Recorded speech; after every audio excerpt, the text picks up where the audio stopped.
Hello students, कैसे हैं आप लोग। आज सॉलिड स्टेट का लेक्चर नंबर 2 जिसमें बहुत इंपॉर्टेंट टॉपिक डिस्कस करेंगे, बहुत ही बेसिक चीज जिसमें थोड़ा इमेजिनेशन का जरूरत है।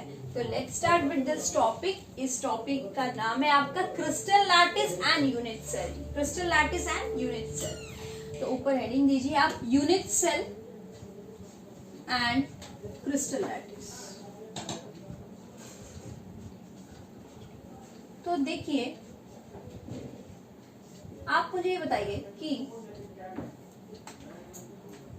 हम लोग के बॉडी ऑर्गेनिज्म में सबसे स्मॉलेस्ट पार्ट क्या है? What is the smallest unit of our body? हम लोग क्या बोलते हैं? सेल। हम लोग के बॉडी में जो सबसे यूनिट छोटी होती है उसका नाम है सेल। ठीक है। अब मान लीजिए घर बना रहे हैं हम लोग। ये घर हम लोग मान लीजिए पार्ट बाय पार्ट ब्रिक्स और ब्रिक्स लगा के बना रहे हैं। तो पार्ट बाय पार्ट ब्रिक्स से जो बना रहे हैं, तो एक छोटी छोटी ब्रिक से मिलकर ये पूरी घर फॉर्म हो रही है। तो ये जो ब्रिक्स है सिंगल यूनिट है। Brick brick smallest unit is unit cell. अब यूनिट सेल और क्रिस्टल सेल में हम लोग का घर और ब्रिक तो कोई काम नहीं आएगा। हम लोग का यूनिट सेल और क्रिस्टल के लिए मुझे एक बड़ा सा स्ट्रक्चर बनाना पड़ेगा। तो बड़े से स्ट्रक्चर में हम लोग यूनिट सेल बनाते हैं और क्रिस्टल लैटिस बनाते हैं। तो यूनिट सेल बनाने के लिए आपको बनाना पड़ेगा एक क्यूबिक स्ट्रक्चर है। इस क्यूबिक स्ट्रक्चर से अगर इसके ऊपर एक क्यूब, इसके यहाँ एक क्यूब, इसके यहाँ और एक क्यूब, इसके ऊपर और एक क्यूब, तो एक पूरा अगर एंटायर एक लैटिस जनरेट हो जाए, एक क्रिस्टल लैटिस जनरेट हो जाए, क्रिस्टल लैटिस, ये किससे जनरेट होता है? ये जनरेट होता है आपका यूनिट सेल से। तो यूनिट सेल क्या है? Smallest portion of crystal lattice. Crystal lattice का सबसे स्मॉलेस्ट पोर्शन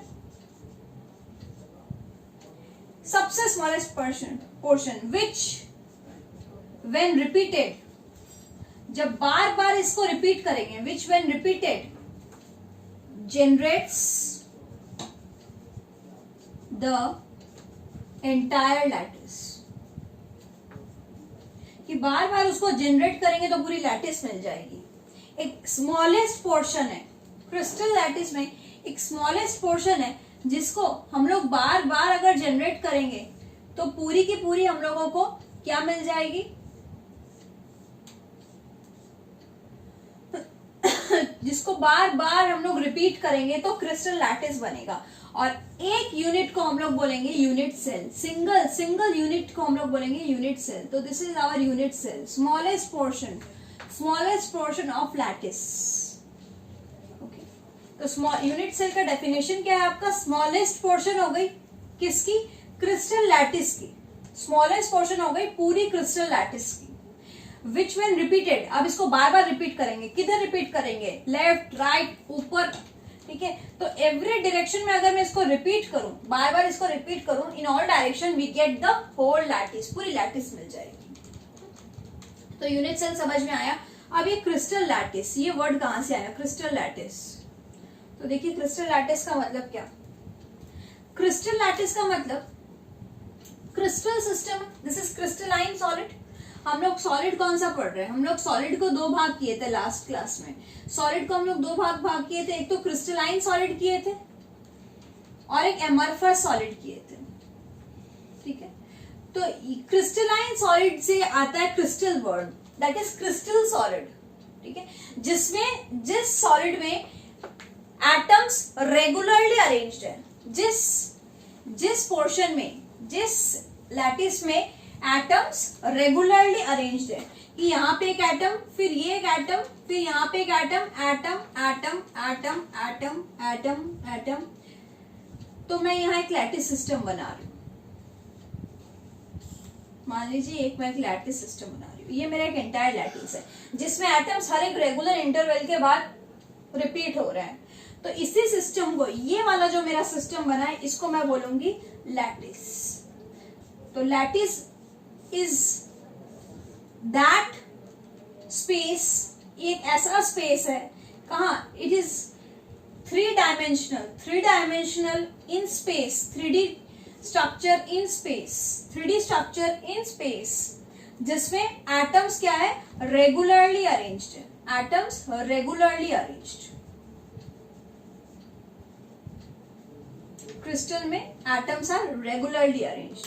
और एक कैसा लैटिस है, क्रिस्टल लैटिस है, जिसमें एटम्स हर एक इंटरवल के बाद सिमिलर स्पेस के बाद रिपीट हो रहे हैं, मतलब कोई इरेगुलरिटी नहीं है, कोई खिचड़ी नहीं है, कोई इधर कोई उधर कोई इधर, एकदम ठीक से रिपीट हो रही है।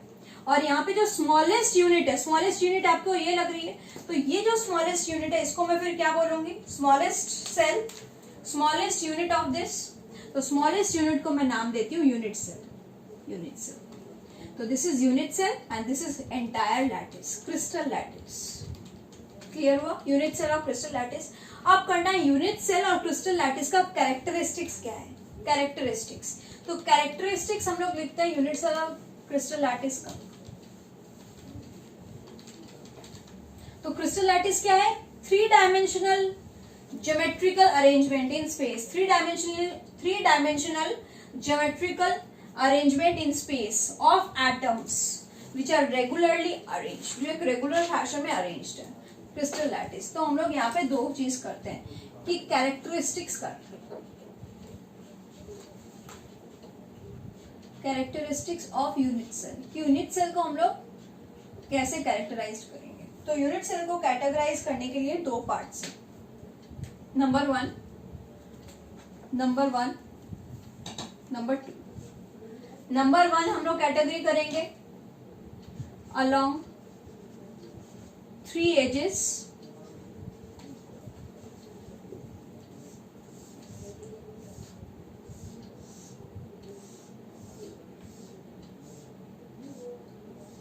along 3 edges, 1 edge, second edge, length breadth height, cube का क्यूबिक सिस्टम या किसी का length breadth height 3D system है।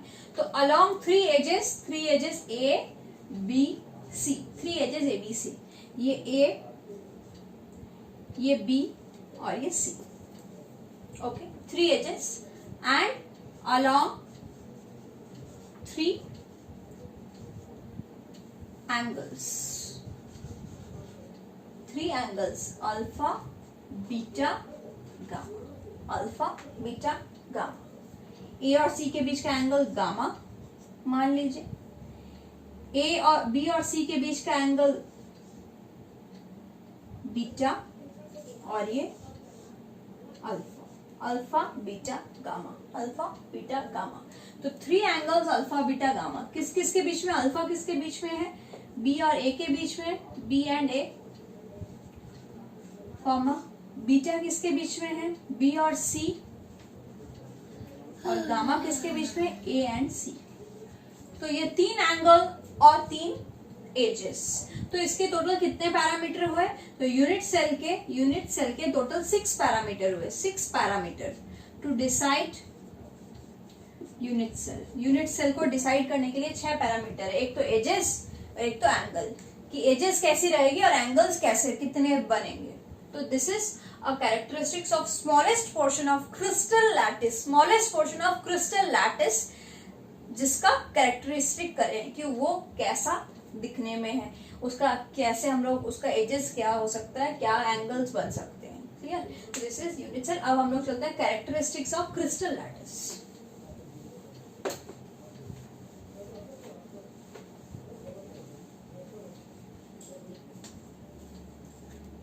मान लीजिए क्रिस्टल लैटिस बन रहा है,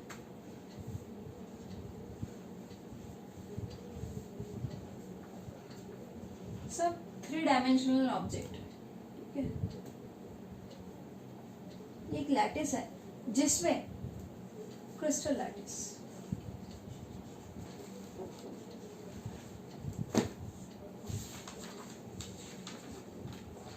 सबको जोड़ देते हैं, आगे जोड़, ये इससे जुड़ा हुआ है, ये इससे जुड़ा हुआ है, ये इससे जुड़ा हुआ है, ये इससे जुड़ा हुआ है। तो देखिए हर एक पॉइंट को जोड़ने से एक ज्योमेट्री मिलती है, ठीक है। तो यहाँ पे बोल रहा है कि क्रिस्टल लैटिस में नंबर वन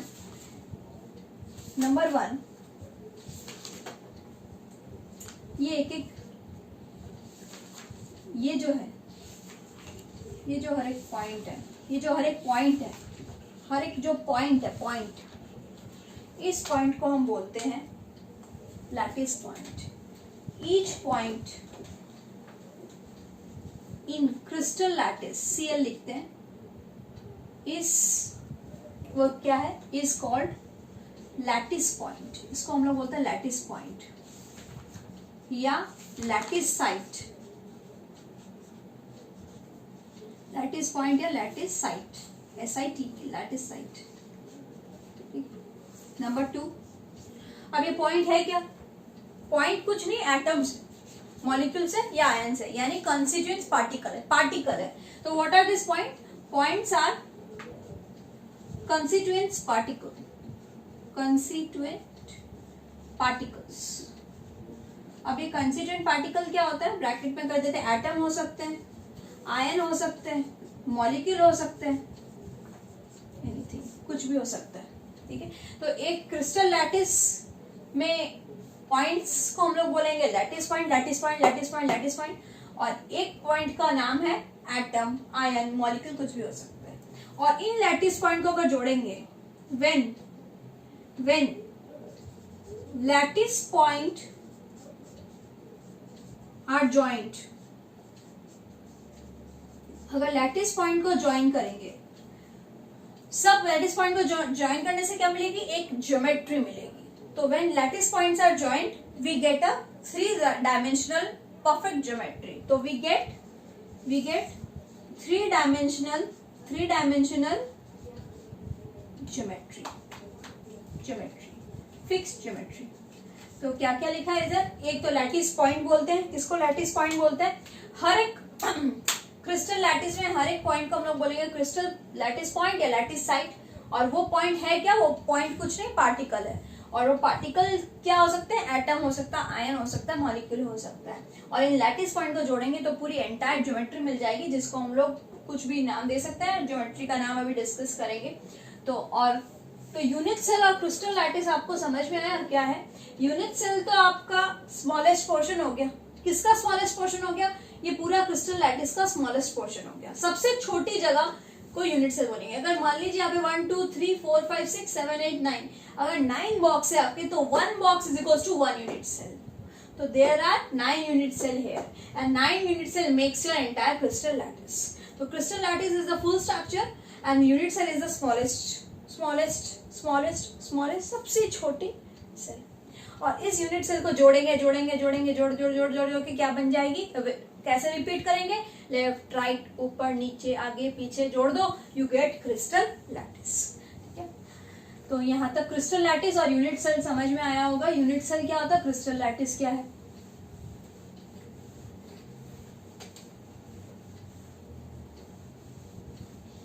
पैरामीटर्स हो गए, क्रिस्टल लैटिस, यूनिट सेल को माप लिए. अब देखते हैं यूनिट सेल के टाइप्स क्या क्या हो सकते हैं. Unit cell types. तो यूनिट सेल के मेनली हम लोग 2 पार्ट करेंगे. एक तो हम लोग करेंगे प्रिमिटिव यूनिट सेल, और एक हम लोग करेंगे centred unit cell.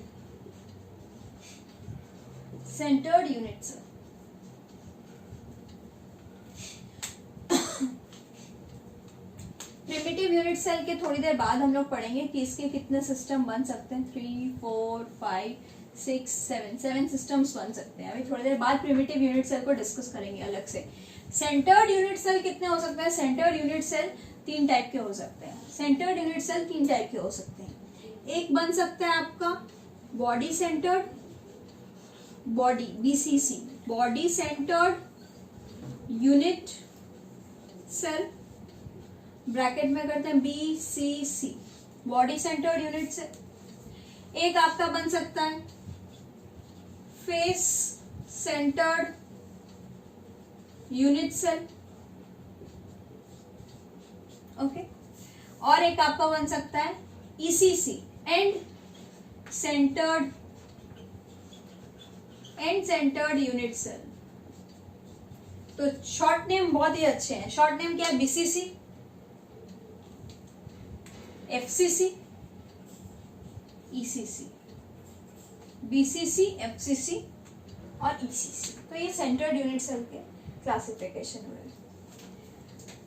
Primitive unit cell, ठीक है। अब प्रिमिटिव यूनिट सेल में चलते हैं कि प्रिमिटिव यूनिट सेल क्या है। तो देखिए प्रिमिटिव यूनिट सेल में हम लोग देखते हैं कि क्या क्या क्लासिफिकेशन हम लोग उसके भीतर कर सकते हैं। प्रिमिटिव के पहले इनको और ध्यान में चलते हैं कि क्या है। तो लेट्स स्टार्ट। आप लोगों ने क्लासिफिकेशन अगर लिख लिया तो हम लोग अब स्टार्ट करते हैं कि हम लोग अभी देखते हैं कि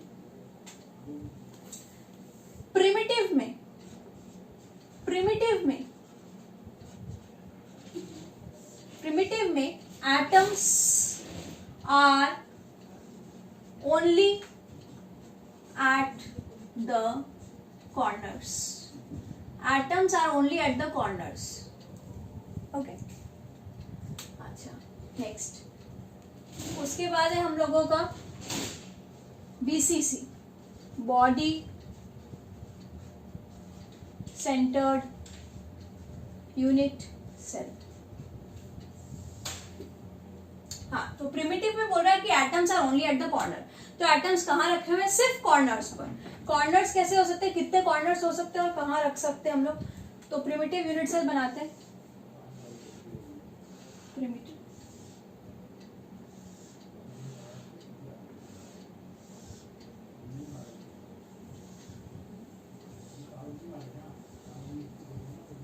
प्रिमिटिव यूनिट सेल बना रहे हैं।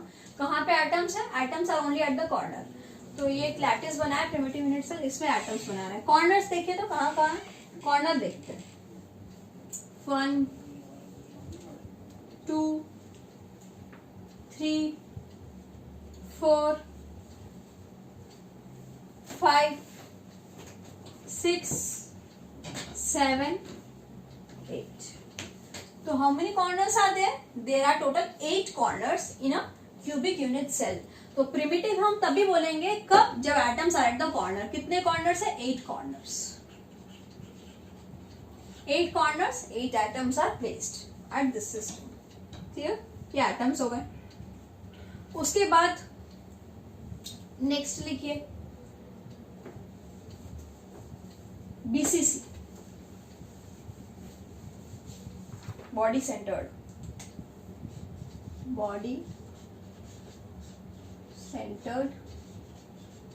Unit cell, BCC। तो देखो BCC में कहाँ पे एटम प्लेस है? तो BCC में फिर एक क्यूब बनाइए। इस चैप्टर में आपको क्यूब तो बनाने पड़ेंगे। तो क्यूब बनाने के बाद अब आप एटम्स रखिए। BCC में एटम कहाँ है? एक तो एटम कॉर्नर पे रख लीजिए सारे। तो कॉर्नर कितने हैं? 8 कॉर्नर है, तो 8 कॉर्नर पर एटम रख लीजिए। 1 2 3 4 5 6 7 एंड 8। तो 8 कॉर्नर्स पे है। और वन मोर थिंग, एक और जगह पर है।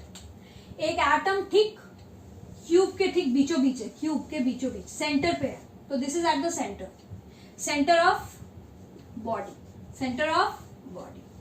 तो BCC में आपके एटम्स कहाँ कहाँ हैं?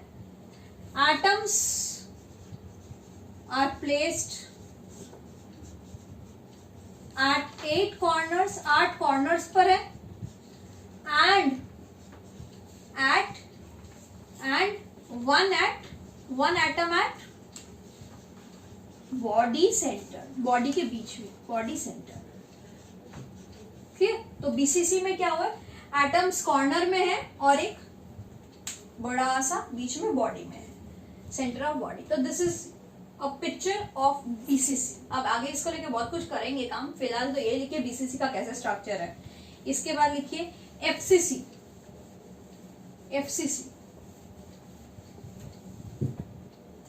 Face centred FCC।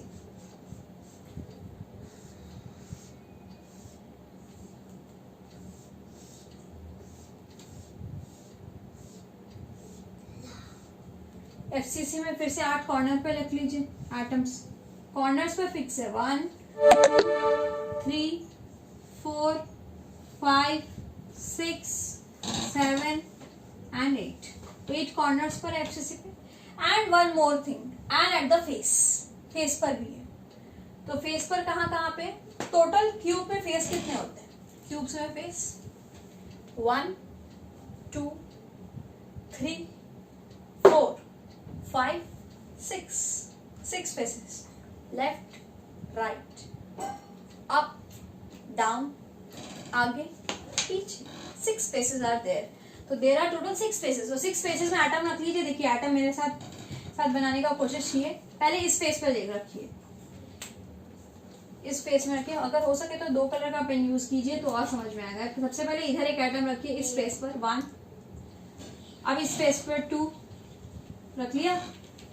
अब ऊपर वाले फेस पर 3, नीचे वाले फेस पर 4 5 6 आगे पीछे, तो आगे पीछे। तो देयर आर 6 स्पेसेस 1 2 3 4 5 6। तो 6 स्पेसेस एंड 8 कॉर्नर्स। तो एफसीसी में एटम्स कहाँ कहाँ है, atoms are placed at 8 corners and 6 faces। Clear, FCC भी क्लियर हो गया। अब एंड सेंटर साइड में ही ड्रॉ कर देते हैं। एंड सेंटर देखिए, एंड सेंटर कैसे मिलेगा। तो एंड सेंटर आपका यहाँ पे बनाते हैं, and centred ECC, and centred unit cell, उसको हम लोग बोलते हैं ईसीसी। तो ईसीसी के लिए फिर एक क्यूब बना लीजिए।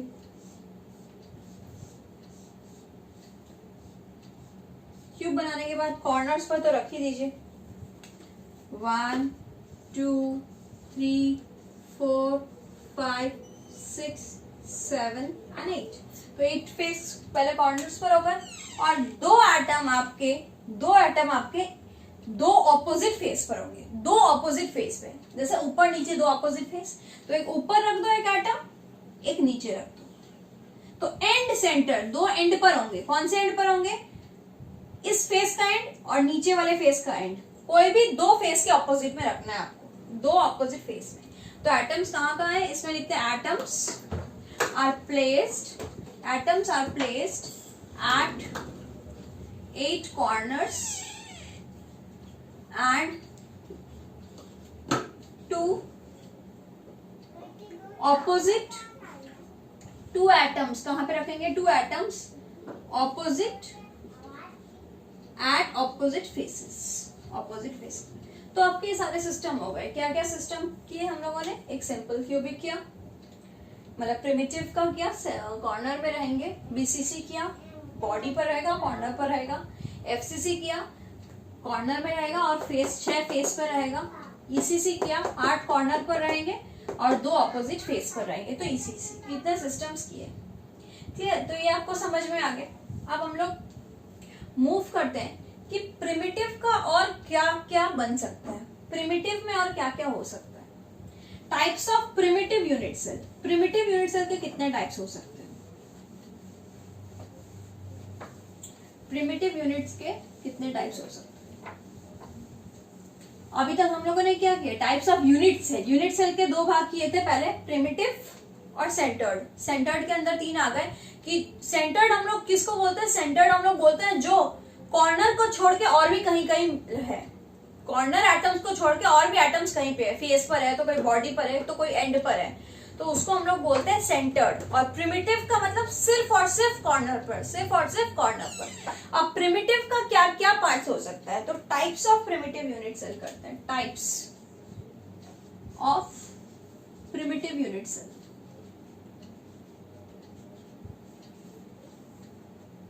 तो देखिए ये बहुत बड़ी टेबल आपकी बनेगी, ये टेबल बहुत बड़ी टेबल बनेगी।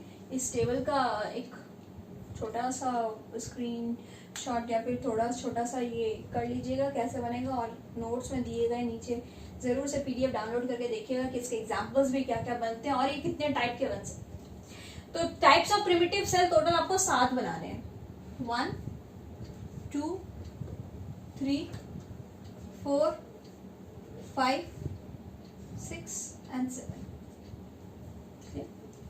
अब उनके नाम लिखिए, कैसे लिखेंगे? सीटी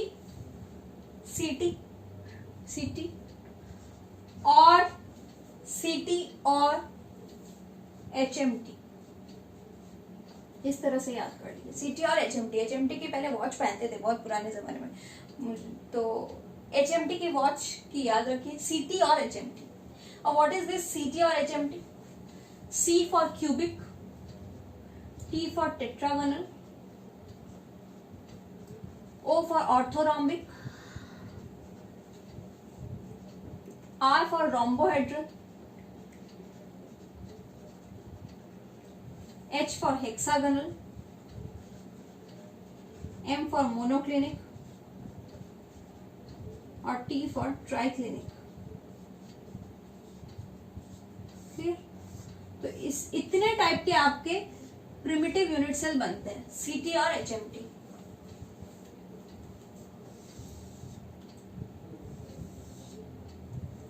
यहां से अगर जेईई मेंस के लिए पढ़ रहे हो तो काफी बार ये क्वेश्चंस आते हैं जेईई मेंस या फिर नीट में कि हेक्सागोनल के लिए कितने एज है या कितना एंगल लेंथ है।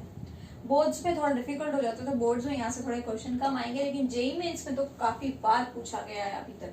तो सीटी और एचएमटी में करना क्या है, क्यों इनको डिवाइड किया, ऐसा क्या जरूरत था कि प्रिमिटिव यूनिट सेल को हम डिवाइड किए? तो क्यों डिवाइड किए? इनको हम लोग डिवाइड किए इनके एजेस और एंगल्स की वजह से। याद है यूनिट सेल को हम लोग डिवाइड करते थे, 6 पैरामीटर था। 6 पैरामीटर में क्या था? एजेस था, एबीसी, और एंगल्स थे अल्फा बीटा गामा। तो उसके वजह से हम लोग डिवाइड कर रहे हैं। है सब इन सातों में कॉर्नर्स पर ही है। इन सातों में जो भी स्ट्रक्चर बनेगा, क्यूबिक बनो या रोम्बोहेड्रल बनो या फिर ये बनो, रोम्बोहेड्रल बनो, हेक्सागोनल बनो, ट्राइक्लिनिक बनो, मोनोक्लिनिक, है सबका कॉर्नर एटम, सबका कॉर्नर पे ही एटम्स है। लेकिन डिफरेंस क्या है? डिफरेंस इनका एजेस और एंगल्स की वजह से। तो एजेस और एंगल हम लोग को क्या करना है? क्यूबिक में A equals to B is equals to C, axes सब एजेस इक्वल होगा। टेट्रागोनल में A equals to B not equals to C, ठीक है, वहां सब इक्वल था, यहाँ इक्वल नहीं है। अब यहाँ A not equals to B not equals to C, अब एक भी इक्वल नहीं हुआ। पहले एक सब इक्वल था, फिर एक गया, अब दोनों गए। अब इसी को फिर से रिपीट करके यहाँ लिख दीजिए, A is equals to B is equals to C, इसको रिपीट करके यहाँ लिख दीजिए। और HMT A equals to B not equals to C. अब ये यहाँ रिपीट कर दीजिए, A not equals to B not equals to C. और फाइनली ट्राइक्लिनिक भी कुछ भी इक्वल नहीं होता है, वो ये वाला फिर से रिपीट कर दीजिए। तो this is the axes for this CT और HMT। देखिए एक चीज गड़बड़ी मत करना, दोनों ही TT है, लेकिन ट्राइक्लिनिक मोनोक्लिनिक बाद में एक साथ आते हैं ना, दोनों ही एक जैसे ही है, मोनोक्लिनिक ट्राइक्लिनिक। तो नीचे मोनोक्लिनिक ट्राइक्लिनिक होगा। इसके बाद में जो हम लोग को करना है, इनके एंगल्स लिखने हैं, इनके एंगल्स लिखने हैं। इनके एंगल्स क्या होंगे? तो देखिए एंगल्स भी बहुत ही, ये इसको आप उतार लीजिए ध्यान से, ठीक है। तो